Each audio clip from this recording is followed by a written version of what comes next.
The media had a field day. It was a very negative field day with President Trump at the G7. First, the headline in the Washington Post, here it is, Trump gives a stunning display of incoherence at the G7.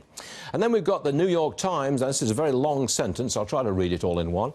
The pity of the entire group of seven show was that it was part of a new normal in which the world's major liberal democracies basically accept that they are out of sync with the president of the nation that should be leading their efforts to manage the world and its resources widely and responsibly, but isn't. OK, I got it all out.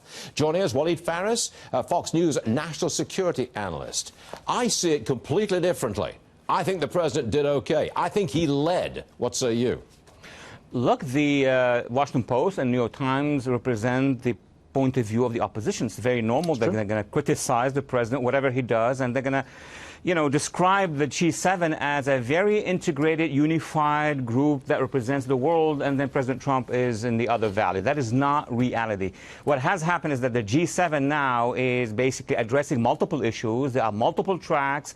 We've seen our president dealing with the Prime Minister of Japan, with other leaders, coordination with the UK. Of course, there were other countries present, such as Egypt, African leaders.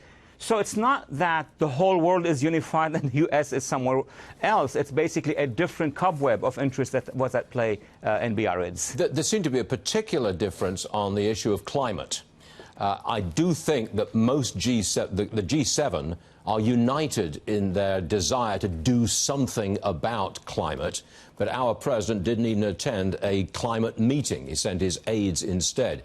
But I think they're ignoring what I think is the clear success with trade. We've got a trade deal with Japan. We're talking about a trade deal with the Brits. We're probably going to talk lessening the trade tariffs on cars with the Germans. I mean, I see progress there. I see American leadership there. Look, the essence of trade negotiations is trading. It's negotiating. I mean, that's how you build it.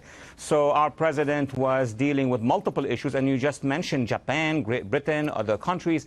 There is also another aspect, counter-terrorism. All of them, the seven, were completely unified on that position.